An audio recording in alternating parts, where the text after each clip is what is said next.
सप्ततितमः सर्गः कन्यावर्णम्। ततः प्रभाते जनकः कृतकर्मा महर्षिभिः उवाच वाक्यं वाक्यज्ञः शतानन्दं पुरोहितं भ्राता मम महातेजा यवीयानतिधार्मिकः कुशध्वज इति ख्यातः पुरीमध्यवसच्छुभां वार्याफलकपर्यन्तां पिबन्निक्षुमतीं नदीं सङ्काश्यां पुण्यसङ्काशां विमानमिव पुष्पकं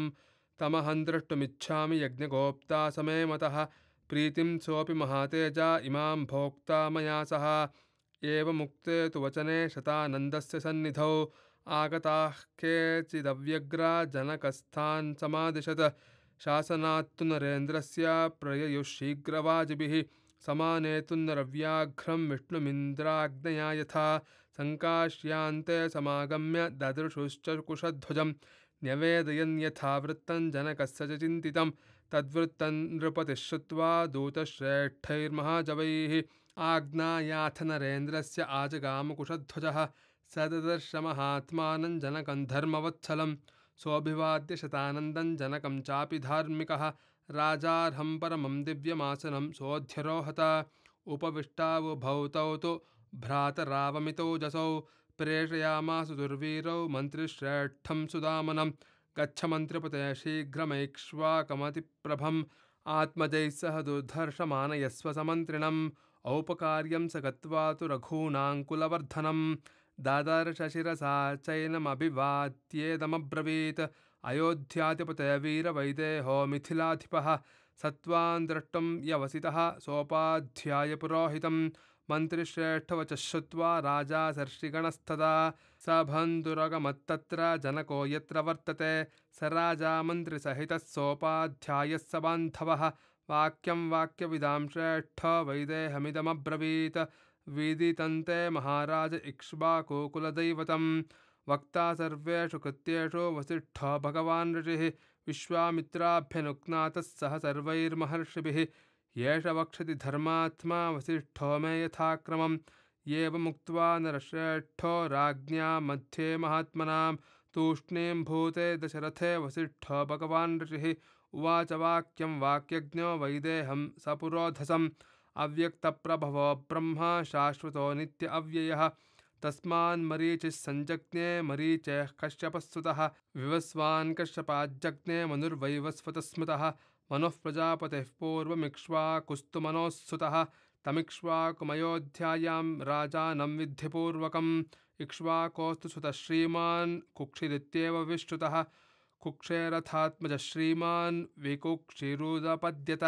विकुक्षेस्तु महातेजा बाणः पुत्रः प्रतापवान् बाणस्य तु महातेजा अनरण्यः प्रतापवान् अनरण्यात् पृथुर्जज्ञे त्रिशङ्कुस्तु पृथोः सुतः त्रिशङ्कोरभवत्पुत्रो दुन्धुमारो महायशाः दुन्धुमारान् महातेजा युवनाश्वो व्यजायत युवनाश्वासुतस्त्वासीन् मान्धाता पृथिवीपतिः मान्धातुस्तु सुतः श्रीमान् सुसन्धिरुदपद्यत सुसन्धेरपि पुत्रौ द्वौ ध्रुवसन्धिः प्रसेनजित् यशस्वी ध्रुवसन्धेस्तु भरतो नाम नामतः भरतात्तु महातेजा आसितो नाम जातवान् यस्यैते प्रतिराजान उदपद्यन्तशत्रवः ऐहयास्तालजङ्घाश्च शूराश्च शशिबिन्दवः तांस्तु सप्रतियुध्यन्वै युद्धे राज्यात् प्रवासितः हिमवन्तमुपागम्य भृगुप्रस्रवणो वसत असितोऽल्पबलो राजा कालधर्ममुपेयवान् द्वे चास्य भार्ये गर्भिण्यौ बभूवतुरिति श्रुतम्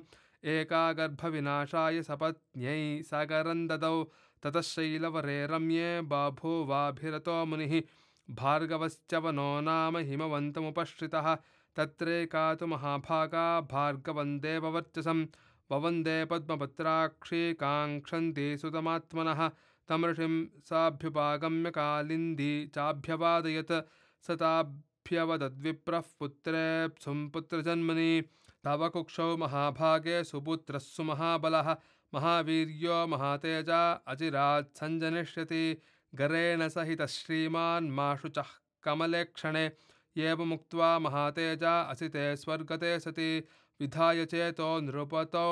विद्युल्लेखे वसुप्रभा च्यवनन्तु नमस्कृत्य राजपुत्री प्रतिव्रता पीतशोकातुरा तस्मात् पुत्रं देवीव जायत सपत्न्या तु गरस्तस्यै दत्तो गर्भजिघांसया सह तेन करेणैव जातः ससकरोऽभवत् सगरस्यासमञ्जस्तो असमञ्जातथांशुमान् दिलीप्सोऽंसुमतः पुत्रो दिलीपस्य भगीरथः भगीरथान् ककुत्स्थोऽभूत् ककुत्स्थस्य रघुस्सुतः रघोस्तु पुत्र तेजस्वी प्रवृद्धः पुरुषादकः कल्माषपादोऽह्यभवत् तस्माज्जातस्तशङ्खणः सुदर्शनः शङ्कणस्य अग्निवर्णः सुदर्शनात् शीघ्रगस्त्वग्निवर्णस्य शीघ्रगस्य मरुत्सुतः